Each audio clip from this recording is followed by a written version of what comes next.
દેડિયાપાડાના માજી ધારાસભ્ય અને બીટીપીના અધ્યક્ષ મહેશ વસાવાના ભાજપ પ્રવેશ અંગે પિતા છોટુભાઈ વસાવાએ આખરી પ્રતિક્રિયા આપી આવા હજાર મહેશના જવાથી કોઈ ફેર નહીં પડે તેમ જણાવ્યું હતું। ભરૂચ બેઠક પર આપ અને કોંગ્રેસના ગઠબંધનમાં આપના ધારાસભ્ય ચૈતર વસાવા ઉમેદવાર છે, તો બીજી બાજુ ભાજપે પણ જૂના જોગી એવા મનસુખભાઈ વસાવાને ફરી ચૂંટણીમાં ઉતાર્યા છે, જેના પગલે ભરૂચ જિલ્લાના આદિવાસી નેતાઓ આમને સામને આવી ગયા છે। તો એક સમયના આદિવાસીના મસીહા છોટુભાઈ વસાવાના ઘરમાં ઘમાસાણ મચ્યું છે, જેમાં છોટુભાઈ વસાવાના પુત્ર અને દેડિયાપાડાના માજી ધારાસભ્ય મહેશ વસાવા આગામી 11મી માર્ચના રોજ બીટીપીના સમર્થકો સાથે ભાજપનું કેસરિયું ધારણ કરવાના છે, જે સામે છોટુભાઈ વસાવાએ ભાજપ અને મહેશ વસાવા સામે તેમની શૈલીમાં આકરી પ્રતિક્રિયા આપતા કહ્યું છે કે ભાજપ કોંગ્રેસ અને બીજાનો કચરો ભેગો કરે છે તથા મહેશ જેવા હજાર જાય તો પણ કંઈ ફેર નથી પડવાનો। આમ આદિવાસી મતદારોના પ્રભુત્વ ધરાવતી ભરૂચ બેઠક પર હવે ચૂંટણી નજીક આવવા સાથે આદિવાસી મતદારોની મત બેંક કબજે કરવા રાજકીય પાર્ટીઓ અવનવા કાવા દાવા અજમાવી રહ્યા છે। વિરોધ પક્ષ વગર કેવી રીતના ચાલે? રશિયામાં ચાલે, ચાઇનામાં ચાલે એવું શાસન કરવા માગે છે ભારતની અંદર, લોકતંત્ર ખતમ કરવા માગે છે। એ કેમ ચાલે? એટલે દેશના લોકોએ ધ્યાન આપવું જોઈએ। હવે ગભરાયા છે એ લોકો। ઈવીએમ ની હોય તો ક્યાં એ લોકો રાજ કરી શકવાના? 14ની ચૂંટણી થઈ ત્યારથી નહીં આવતી આ દેશની અંદર, એમને ખબર જ છે ને। મલ્ટીનેશનલ કંપનીઓને જંગલો વેચી ખાવાના, નદીઓ વેચી ખાવાની એ ધંધો માંડેલો છે ને, એને સરકાર કેવી રીતના કહેવાય? જ્યાંથી ભાગીને નાચભાગ કરીને આવેલા લોકો કેન્દ્રમાં સેટ થઈને કેન્દ્ર સરકાર બનાવે। આપ કેટલા ઉમેદવાર લોકસભામાં ઉતારશો? હે, આપ કેટલા ઉમેદવાર લોકસભામાં ઉતારશો? એ તો જાહેર થાય પછી કહીશું તમને। ઉતારવાના છે બધે જ, કેમ નહીં લડીએ? અધિકાર જ છે ને અમને।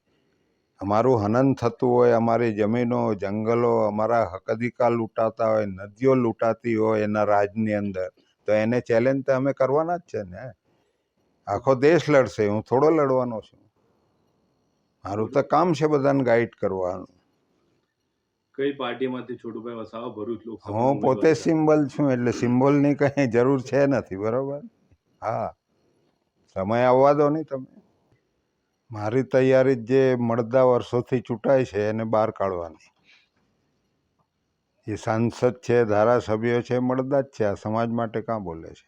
એ ડેટ થઈ ગયેલા માણસોને ટિકિટ આપે તો આ ભરૂચ જિલ્લાનો શું થવાનું છે? એનો ડેવલપ કેવી રીતના થવાનો? ભારત વિકસિત યાત્રા કાઢે તો કાં વિકાસ છે અહીંયા આગળ? કેવો વિકાસ છે? અહીં બધા ઘેરે ઘેર ભૂખે મરે, રોજગારી નથી, કશું નથી।